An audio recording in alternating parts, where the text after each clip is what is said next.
You've been around long enough. You know every prime minister who's been in charge, whether it's all across the spectrum. Mr. Trudeau, Mr. Mulroney, Mr. Chrétien.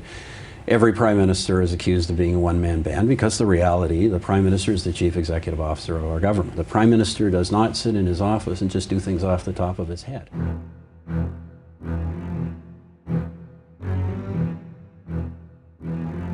I shall be travelling from this northern realm as Queen of Canada. This is 37 nations from Turtle Island that created Canada. You know, not some. They got their corporate number in July 1st, 1867. The Corporation of Canada. So I mean, they don't have. There's a corporation. A corporation never can have sovereignty.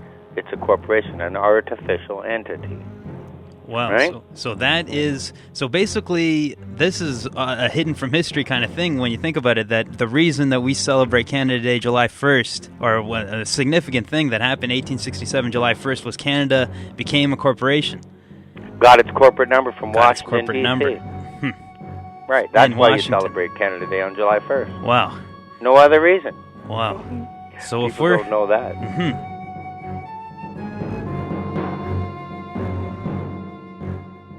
The keys to office pass peacefully in our country. Canada is one of the world's oldest, most stable democracies.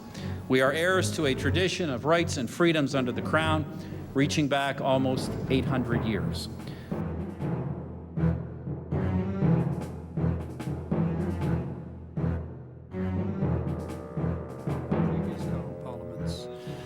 So, ladies and gentlemen, Mr. Ignatieff, Mr. Duceppe, and Mr. Layton. Several of my predecessors as leader of the Conservatives, the hanging of Jean Chrétien is long overdue.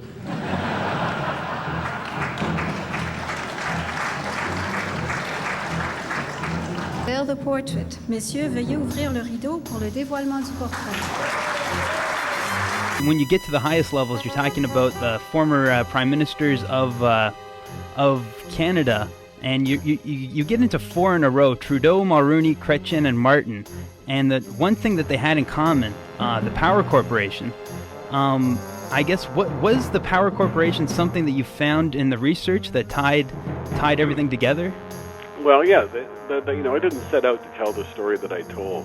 Quite honestly, if you look at my book proposal to my publisher in Toronto, it was not the book that turned out, because as I started doing further research on the book, I sort of began connecting some dots, and the Power Corp is one of the big dots, because Power Corporation is a very, it is sort of the kingmaker of Canadian politics for the last 30 years, picking, you know, successive prime ministers worked for them and went to work for them after leaving office. And Power Corporation got a number of deals, especially in its relationships with China, because it's probably one of the biggest players in China, working on the Three Gorges Dam and all kinds of other projects in China over the last 20 years. And much of its success and its wealth comes from its dealings with China. Because the reality, the prime minister is the chief executive officer of our government. I think our Charter of Rights says something about the Charter of Rights of Canada say you have the right to freedom and the security of the person, right? And people don't understand what's being said. They figure security of the person means that you have the right to be secure in your body, to not be harassed or to be protected by government. I think, well, the person, security of the person, that means I have the right to be protected by my government, right? That's what most people think the security of the person means.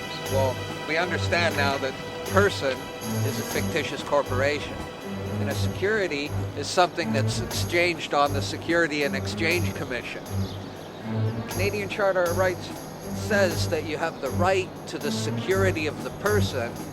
What that means is that you have the right to the stock, the bond, the security, which was made on the corporate fiction, the person. Person's a corporate fiction. It's not an individual. So that's what's meant by you have the right to the security of the person.